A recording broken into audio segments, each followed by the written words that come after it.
우리가 살아가고 있는 세상 여러분 좀 어떻습니까? 과거에 비해서 오늘날 뉴스만 듣더라도 많이 삭막해진 것 같아요. 그죠?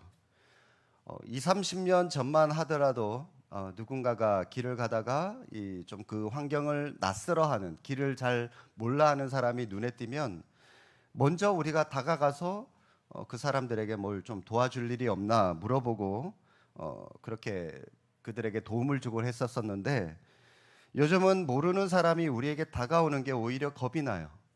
저 사람이 아마도 이 최근에 불특정인들을 대상으로 묻지마 범죄들이 많이 일어나서 그런지 모르는 사람들이 우리한테 다가오는 것이 겁이 납니다. 예전 같지가 않은 것 같아요.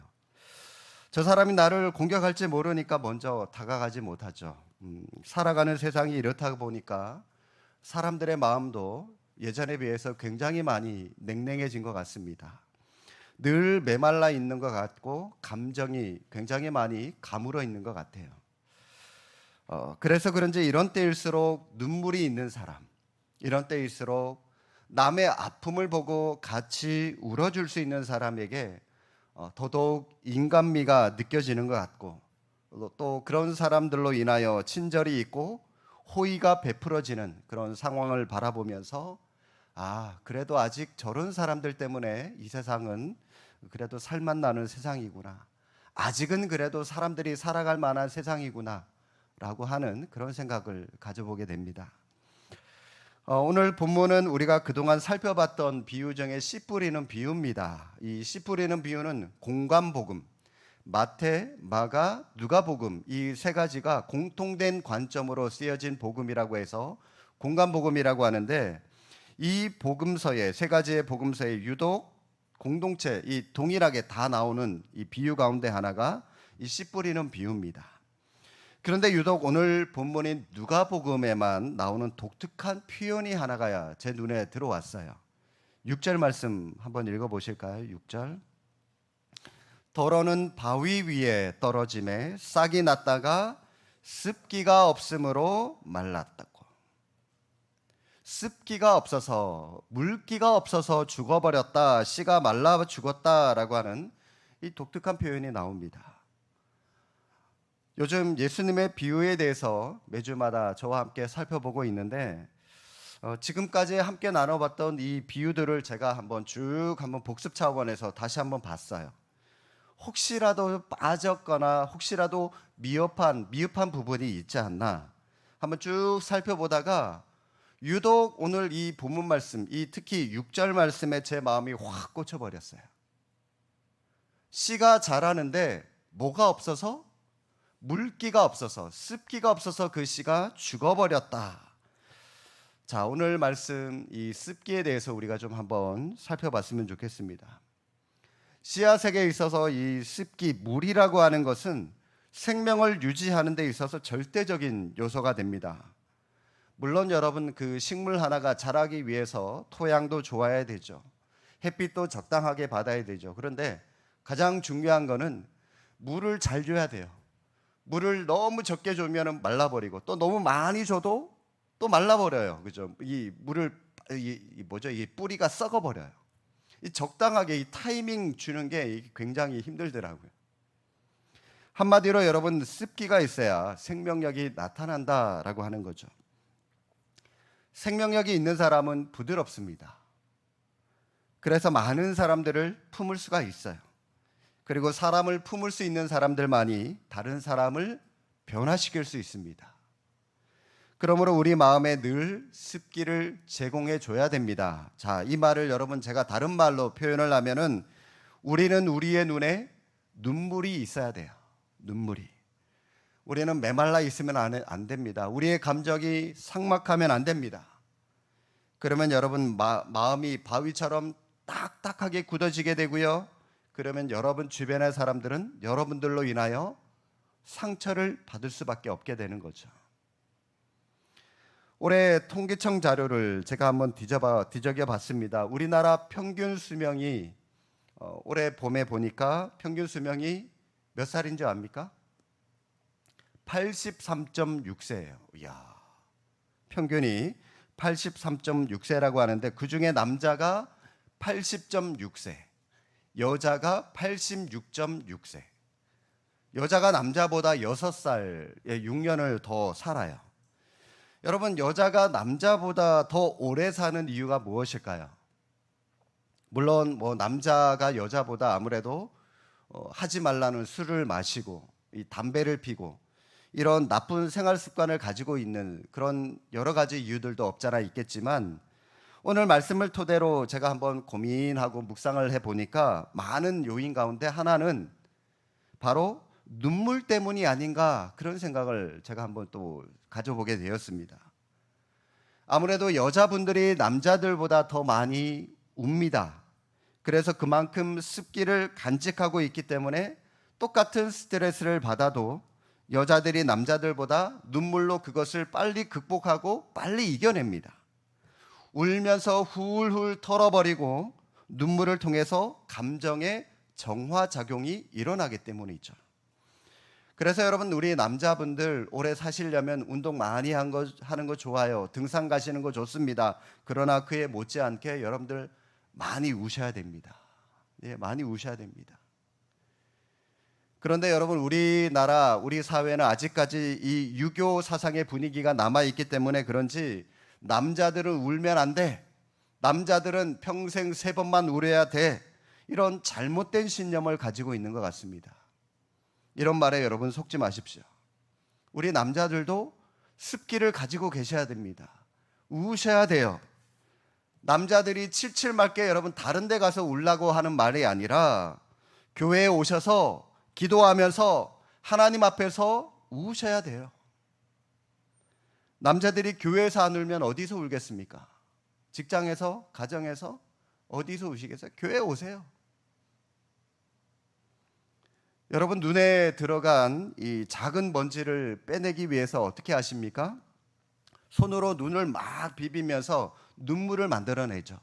그러면 그 눈물을 통해서 눈에 있는 이물질이, 먼지가 빠져나갑니다. 그 눈물이 씻어줍니다. 마찬가지입니다. 여러분, 기도하시면서 하나님 앞에 나와서 우시면 직장에서 받은 스트레스, 일하면서 받은 중압감, 살아가면서 당한 많은 피해의식 등 이런 모든 상처가 다 씻겨지는 거예요. 기도하시면서 여러분 그런 것들을 경험하셔야 됩니다.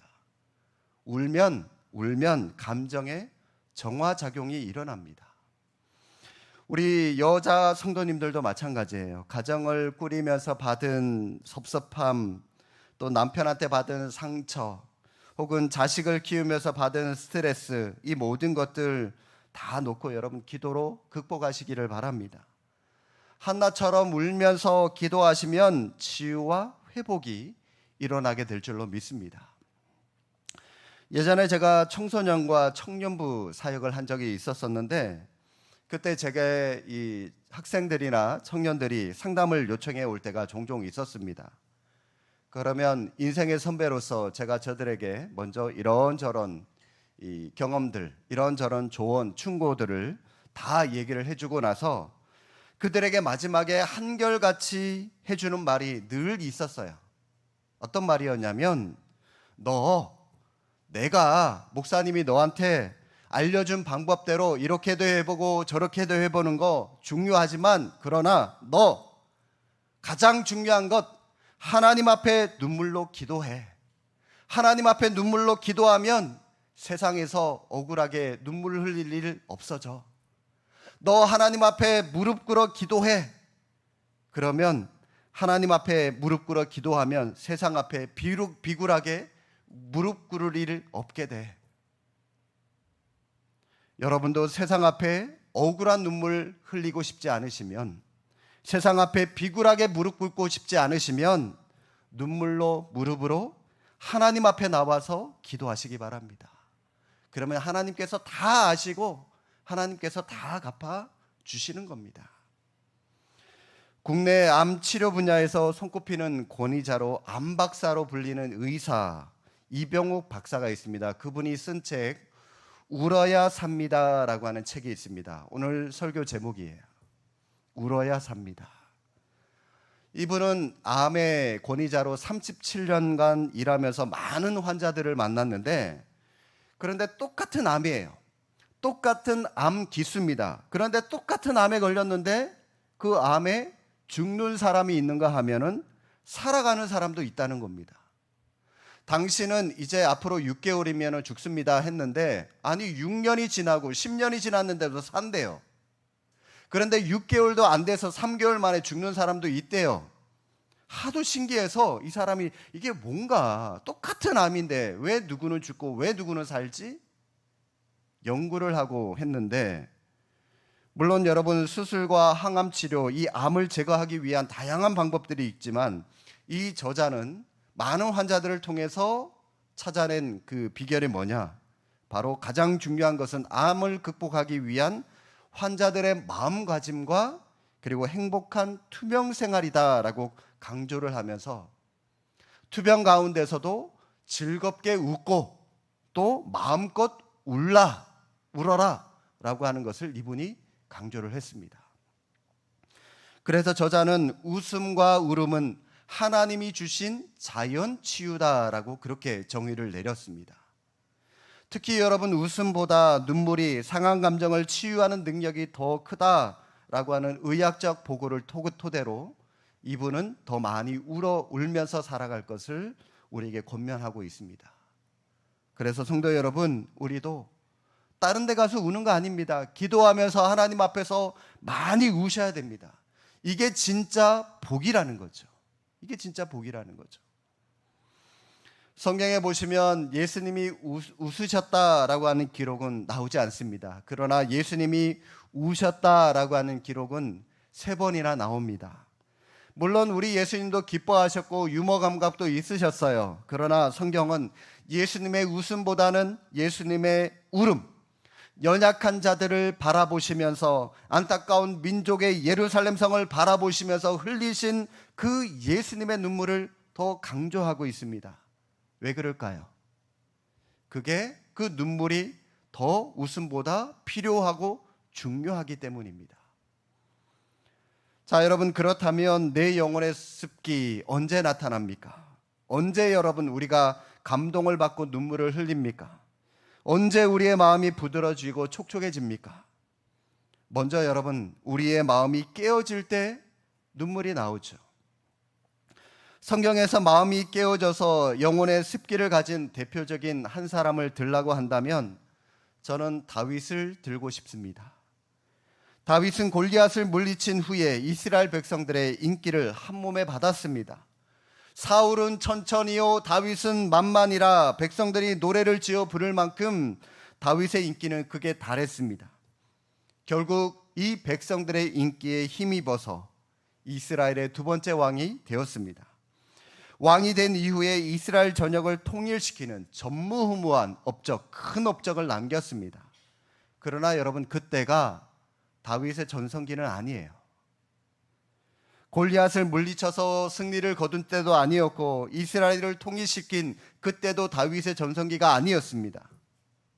시편 51편 17절에 다윗이 하나님께 이렇게 고백합니다. 하나님께서 구하시는 제사는 상한 심령이라. 하나님이여, 상하고 통회하는 마음을 주께서 멸하시지 아니하시리다.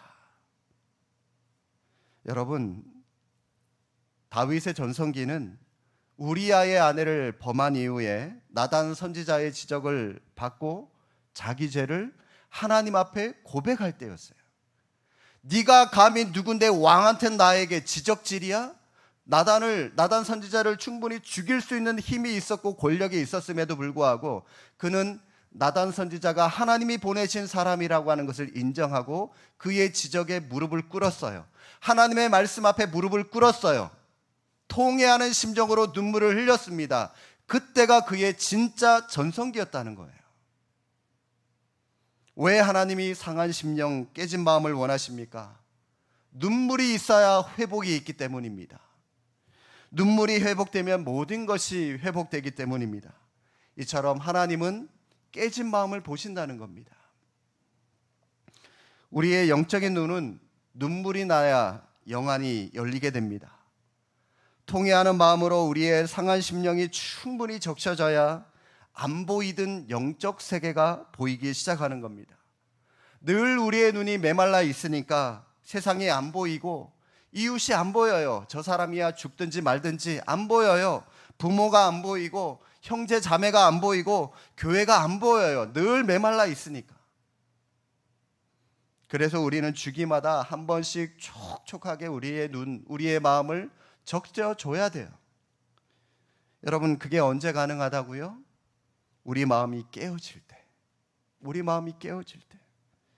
우리의 마음이 깨어지는 것 고통스럽습니다. 힘듭니다. 우리의 영혼이 촉촉해지기 위해서는 그러나 어쩔 수 없습니다. 꼭 필요합니다.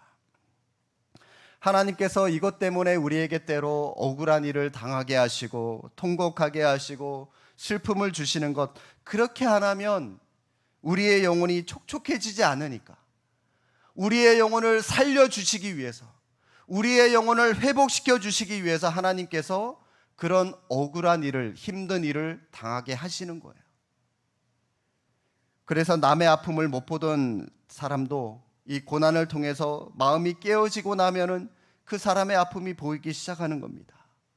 남의 아픔이 그대로 내 가슴 속에 전달되게 되는 것이죠. 이것 때문에 필요합니다. 요즘 우리 사회에 이 자살 문제가 굉장히 심각한 것 같아요. 어제도 분당에서 어디 민박업인가요? 4명의 남자들이 죽었죠. 그런 자살 사건이 일어난 것 같은데 굉장히 요즘 심각합니다. 10대에서 30대까지 여러분 사망 원인 1위가 자살이에요. 자살이에요. 40대에서 50대 1위가 암으로 죽는데 그 다음으로 죽는 이 원인이, 높은 사망 원인이 두 번째로 자살이라고 그럽니다. 역시 또 자살입니다. 여러분, 그러나 진정 나를 위해 눈물 흘려줄 수 있는 사람이 단 한 사람이라도 있다면 그 사람은 절대로 죽지 않습니다. 절망하지 않기 때문이에요. 사회가 메마르고 교회가 메마르고 사람들이 살고 싶은 희망을 찾지 못하고 있으니까, 그래서 많은 사람들이 여러분 자살을 선택하고 있는 거 아닙니까? 그러나 어떠한 절망도 정말로 죽고 싶을 만큼 큰 고통이 있더라도 그 사람 옆에 여러분이 있다면, 내가 있었다면, 같이 눈물을 흘려줄 여러분들이 있었다면 그 사람 살아납니다. 절망하지 않고 일어날 수 있습니다. 아내의 눈물이 절망하는 남편을 살립니다. 어머니의 눈물이 방황하는 자녀를 살립니다. 성도들의 눈물이 죽어가는 교회와 이 민족을 살리게 될 줄로 믿습니다. 여러분, 우리가 기도로 눈물로 살려야죠. 언제 여러분 또 눈물이 나옵니까? 우리의 연약함을 알고 그것을 하나님 앞에 토로할 때 우리는 눈물이 나오죠. 마음이 깨어지는 것이 외부의 고난을 통해서 시작되는 것이라고 한다면, 자신의 연약함을 토로하는 것은 외부의 결단을 통해서 내부의 결단을 통해서 시작되는 것이라고 할 수가 있습니다. 하나님 앞에 우리의 연약함을 솔직하게 고백할 때 마음속에 있는 깊이 숨어 있는 그런 상처, 아픔이 치유되게 되고요, 억눌린 한이나 감정들이 풀어지게 되는 것입니다. 우리의 마음에 좋은 감정만 있는 것이 아니라 나쁜 감정들도 있습니다. 좋은 기억들만 있는 것이 아니라 솔직히 나쁜 감정들도 우리 안에 은연중에 배어 있죠. 일종의 쓴뿌리들이 우리 안에 있습니다. 누구에게나 기억하고 싶지 않은 그런 과거 트라우마들이 누구에게나 다 있을 겁니다. 여러분, 이런 기억들 사라질까요? 안 사라져요. 완전히 사라지지 않습니다. 단지 여러분, 우리가 학습이라고 하는 것을 통해서 그것을 막 자꾸 억눌러서 안 보이는 것처럼, 사라진 것처럼 그렇게 행동하는 것뿐이지, 여러분 사실 이런 좋지 않은 감정, 쓴뿌리들은 우리 자신도 모르게 무의식 속에서 자꾸 우리의 내면 안에 쌓여요. 이것을 끄집어내서 제거하지 않으면, 없애버리지 않으면, 쌓아두면 여러분 이게 나중에는 머리 꼭대기까지 차서 나중에는 폭발하죠. 그러니 여러분, 이상한 범죄자들이 자꾸 여러분 주변, 우리 주변에 나타나지 않습니까? 이게 터져버리는 거죠. 이걸 해소해야 되는데 해소하지를 못하니까. 예를 들면 엮이는 가정에서 자란 자녀가 어린 시절부터 상처를 제때 치유하지 않고 부모에게 받은 상처를 계속 방치하게 되면 나중에 자녀가 부모로부터 독립하게 되면 부모에게 복수하게 됩니다. 어떻게 복수하는지 아십니까? 부모에게 직접적으로 복수하는 경우 폐륜형이 있습니다. 아예 대놓고 복수하죠.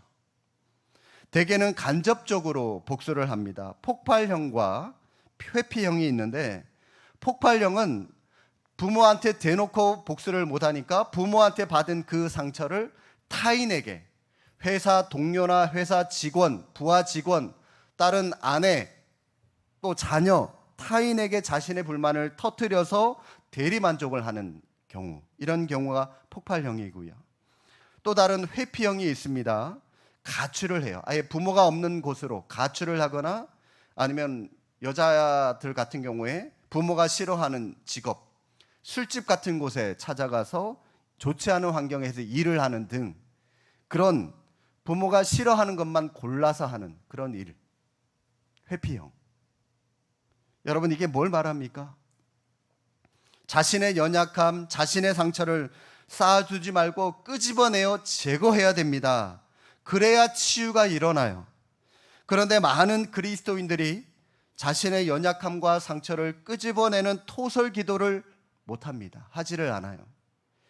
기도하면서, 하나님 앞에 기도하면서 이런 상처들을 끄집어내서 하나님 앞에서 해결받아야 되는데, 그렇게 하지 않고 자신도 모르게 자신의 내면에 계속해서 쌓아두기만 합니다.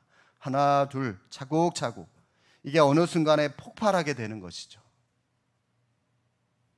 성도 여러분, 내가 행복하게 잘 살기 위해서라도 하나님 앞에 이 모든 것들을 다 내뱉으셔야 돼요. 하나님 앞에 이 모든 것들 해결 받으셔야 됩니다. 그런데 많은 분들이 이런 토설 기도하는 거 꺼려합니다. 이유가 뭡니까? 성경이 가르치고 있는 말씀보다 내 경험, 내 지식이 말씀보다 더 우위에 있기 때문에 합리적으로 생각하고 교양 있는 척, 나는 안 그런 척 살아가려고 하기 때문입니다. 여러분, 진짜 건강한 교회는 통성 기도가 있고 눈물이 있는 교회가 진짜 건강한 교회입니다.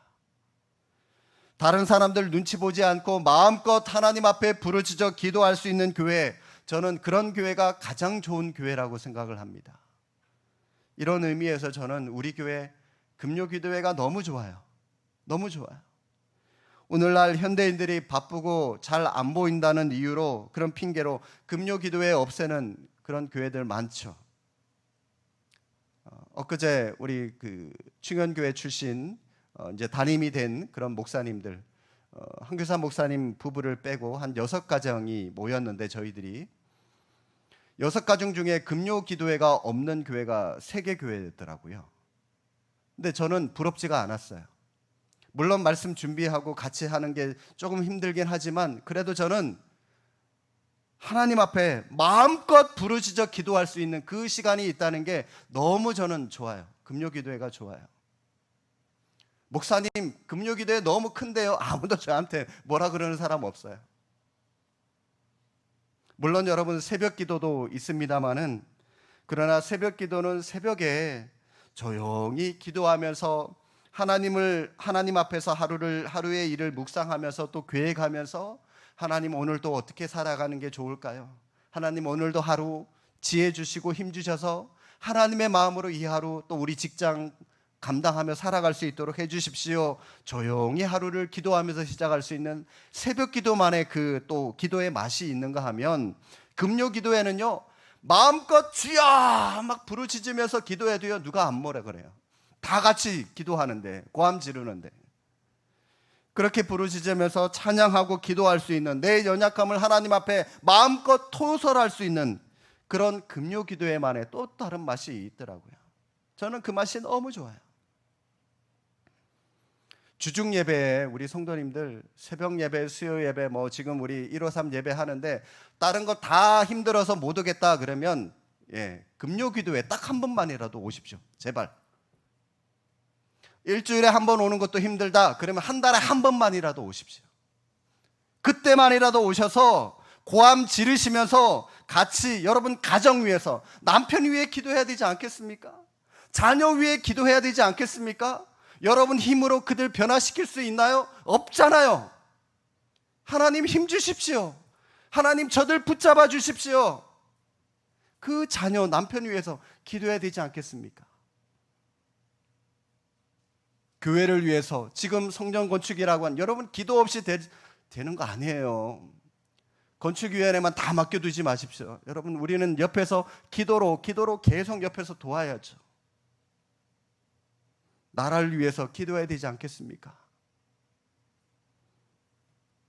요즘 우리 한국교회 가정사역 프로그램들이 굉장히 많습니다. 왜냐하면 가정이 많이 무너지니까. 어머니 학교, 아버지 학교, 부모 학교, 혹은 부모 자녀 학교까지도 요즘에는 만들어 버렸어요. 이 부모하고 자녀 간에 대화가 끊어져 버려가지고 이 가정이 깨어지는 데가 워낙 많으니까요. 여러분 이런 가정사역의 프로그램들이 인기를 끌고 있는 이유가 뭔지 아십니까? 저도 아버지 학교를 수료를 했었는데 거기 가니까 저는 목회자 아버지, 그러니까 목사님들만 모여서 저는 훈련을 받았는데, 아니 목사님들이 무슨 너무 부모로부터 상처를 이렇게 많이 받은 사람이 많은지, 목회자들이 그런 상처를 부모에게 받았는데 평신도들이라면, 저는 충격을 받았어요. 거기 가서 저는 저희 아버지 그러면은, 우리 아버지는 참 경상도 분으로서 묵묵하고, 그런데 저희 아버지는요, 아빠 저 이거 먹고 싶어요 그러면은 아무 말 안 하시고 그 한밤중에 추운 겨울에도 딸기 먹고 싶어요 그러면은 혼자 몰래 나가셔서 딸기 사오시는 분. 저는 사랑으로 이렇게 자랐거든요. 저희 아버지.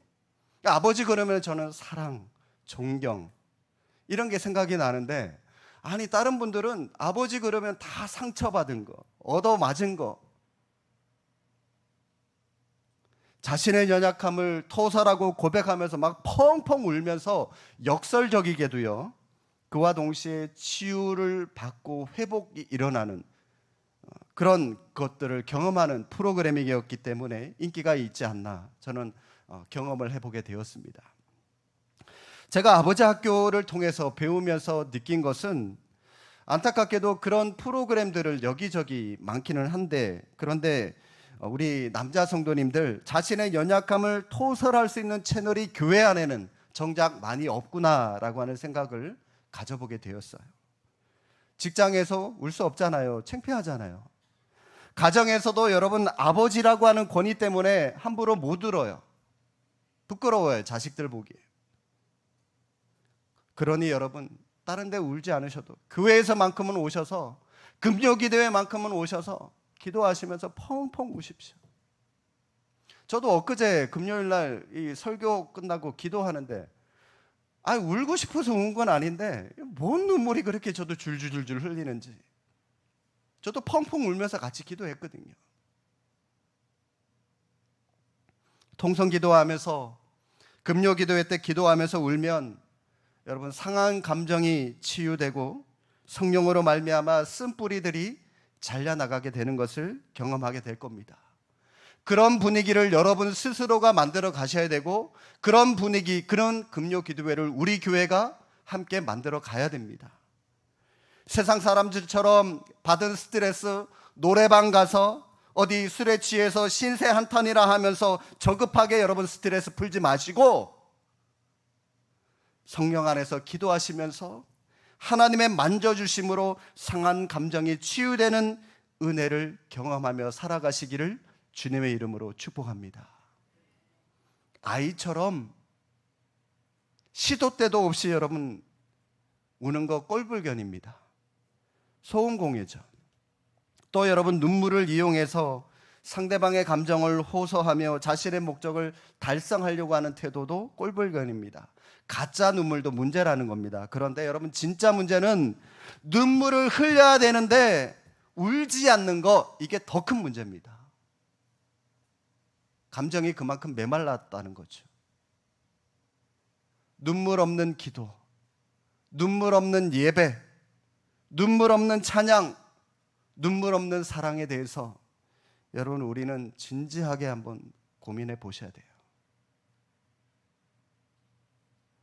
지금 우리에게는 잃어버린 눈물의 회복이 필요합니다. 영혼의 습기가 필요합니다. 왜냐하면 오늘 말씀처럼 이게 있어야, 그런데 여러분 이게 없으면 메말라 죽어버려요. 내 영혼도 죽을 뿐만이 아니라 나 때문에 내 주변에 있는 사람들도 상처받고 죽습니다.